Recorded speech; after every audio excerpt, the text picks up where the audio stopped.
We were told that there was no formal agreements and there was no formal communication between the law enforcement and ICE. However, over the last year, we have seen different reports regarding the role in deportation. So can you clarify what the relationship is with ICE?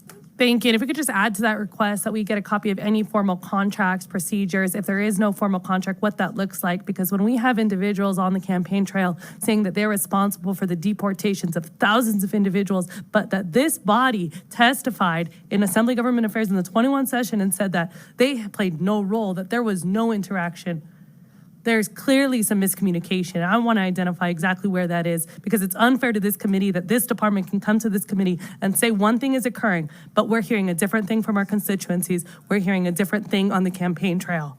And so our expectation is that this is a relationship of trust and that this department comes to this committee to speak honestly about what's happening. And I understand that you all weren't here during that session. It wasn't you all that were the face of this organization. But additionally, I think it's just frustrating as a legislator when you're trying to create policy that makes that impacts the state, and for this department to come and make a fool of this committee, which is what happened in 2021, and I hope it never happens again. Thank you, Madam Chair. And I have a question on the current slide, and completely agree with you that across the board, there's a pay parity issue, whether it's the attorneys, the secretaries, but specifically with the investigators, I want to kind of touch on a little bit, because I know in the last few years we've had rampant unemployment fraud, and I know that's something that your office has been investigating, and so I just kind of want to address, are we going to be able to hire more investigators with the higher pay that you guys are proposing, to collect back some of that unemployment that we've lost? I think in your annual report, you touched on only 2 cases that we've been able to prosecute fully. And so I just want to make sure that if we do go forward with that we have a return on our investment and we're able to go back and collect on a lot of that fraud that took place. Aaron Ford for the record. Thank you, Senator Hafen. The short answer is your return on investment by investing in the investigators in the office that is the top law enforcement officer of the state will be surely recognized. We're having a hard time recruiting. We're having a hard time retaining, and our responsibilities include, in addition to what you've talked about, the investigation of unemployment, fraud issues dating back to the pandemic, so many other things. And you will see absolutely an increase in our ability to effectuate our job positively. And I have investigators, frankly, sitting here with me today, and probably some watching on the screen, and we greatly appreciate the support that this body would show with the encouraging news that you will be supporting pay parity both at the state level, but also in addition to what the governor said relative to the 2-step increase beyond what he's offering other state workers. Good morning, CyrusHojjaty, CyrusHojjaty. I would wish that this bill would address why poverty and underperformance is such a huge concern. Is it the demographic? Is it poor family programs? What is it exactly? And by the way, we've had many programs for the last. And I'm sorry, Mr. Hojjaty, could you please spell your name for the record? CyrusHojjaty. I think I've done it before. And in fact, talk about how this is going to create demand for products such as cars and houses. Well, isn't that contrary to climate change? I think upward mobility can be done by a number of different ways. My family had some serious financial struggles. I was able to get financial education, invest in the stock market, and I've succeeded in the last 12 years. And I do believe upward mobility is important. And I do believe inequality, income inequality, is the most important issue that our country and around the world faces. However, what we should be really doing is trying to cap CEO pay. The CEO pay, the ratio, the bottom to top, is very high, particularly in the casino hospitality industry. I wonder where's the Culinary Union on this issue. I read an article that many of the casino employees are heavily reliant on Medicaid. This is absolutely absurd. This is what we should be targeting. Now, I know there's a lot of upsides to the bill. However, there's a lot of red flags. So I would consider thinking twice. Yield my time. I'm very glad this bill has been forward. the fact that there's just so much criminality in the securities industry, deception, lies, especially on Wall Street. This is a good step forward. And I just really learned a lot how it targets seniors, and I think it's very important, even though I'm 30 years old and I have about 12 or more years investing in the stock market. I really wish you guys can do more also about home loans, considering we had a horrible crisis about 15 years ago, because that's very important. There's just so much scams and ripoffs in the financial industry. We'd like to thank all of you for bringing this bill forward, and thank you, Assemblywoman Veronica Constantine, sorry to mispronounce your name, regarding this issue. And sorry about the outside noise, I'm driving right now. I just wanted to point out that I'm not very satisfied that indicators so we've had that is so dependent on low interest rates. And right now I'm driving by a lot of construction sites, so I can all these boom and bust cycles. This is very, very important in our everyday lives, in our everyday finances. And I think that if we want to create a stable financial system, we're going to have to control the financial system and mainly interest rates. So many of our economic elements, especially here in Las Vegas, depends on low interest rates. This was the cover-up that boosted the crisis that we had about 10, 15 years ago. In other words, we didn't really structurally improve the system. We basically just covered it up.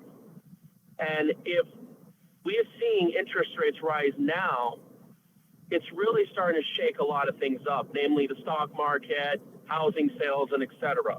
And I really would wish that more of us would raise an alarm regarding this issue. I'd yield my time.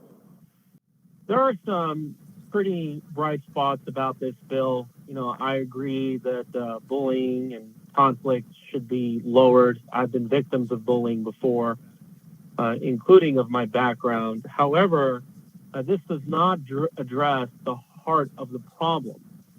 And I know this is a taboo subject, and I know that there are some upsides to this, I agree. But having differences of ethnic, racial, religious, and language origin brings conflict. And we see this all over the world. We see that whenever you see differences of people, I can give you multiple examples of Sudan, where you have the country split up among racial lines, they break up. There's a lot of fighting going on. India, the list goes on. And I think that we need to address the fact that some people just like to live in a monoculture or hang out in monoculture places, because people deep down in their bones, they're not happy with it. And I think, you know, many of us in our personal conversations can say not so pleasant things about each other. So I think we should look into the deep down root causes of the problem and admit that this is just how humans are by nature and look into it. But anyway, I will just yield my time. Thank you. Thank you. I'd like to ditto all the other previous speakers that have talked about. As far as I know, I can say that there was a lot of fishy things that happened in the last several elections. I believe that it was 8 News Now. I saw a video that they were interviewing a DACA recipient who was voting in the election. And the fact that when we have like all these mail-in ballot votes, like days after the election, somehow the results are flipped, you know, that makes you think something suspicious is going on.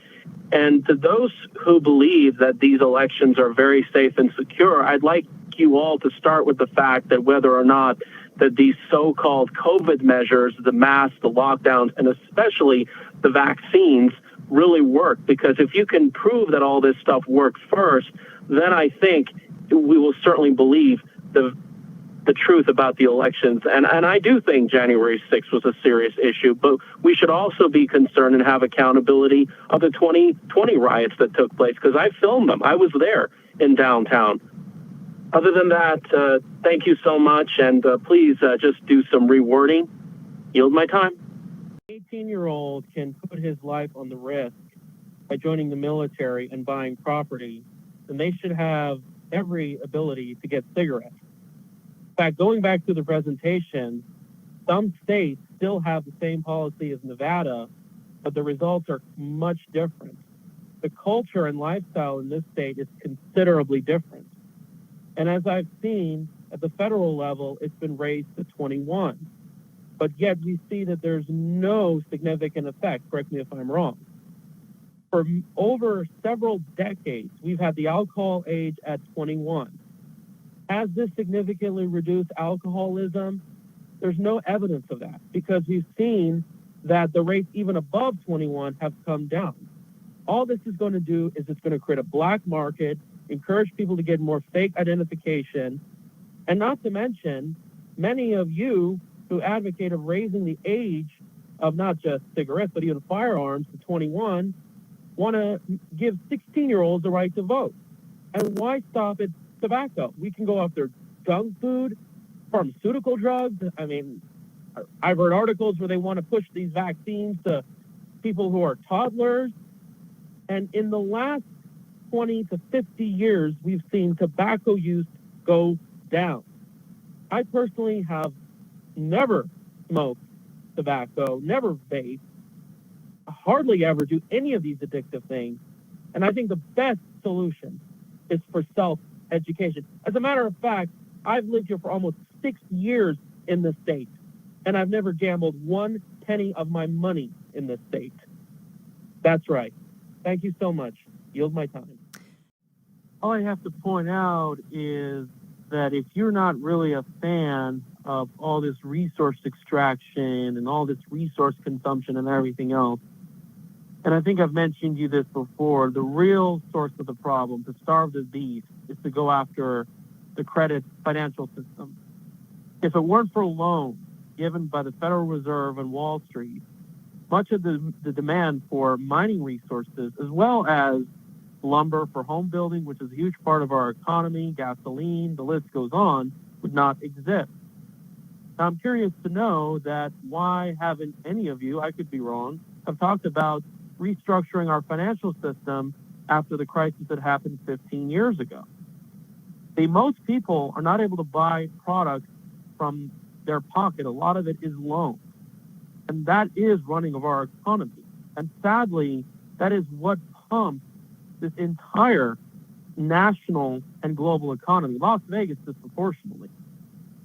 So I'm glad that resources are a huge part of our economy. But if you're not happy about the demand, starve the beast. Thank you so much. Yield my time.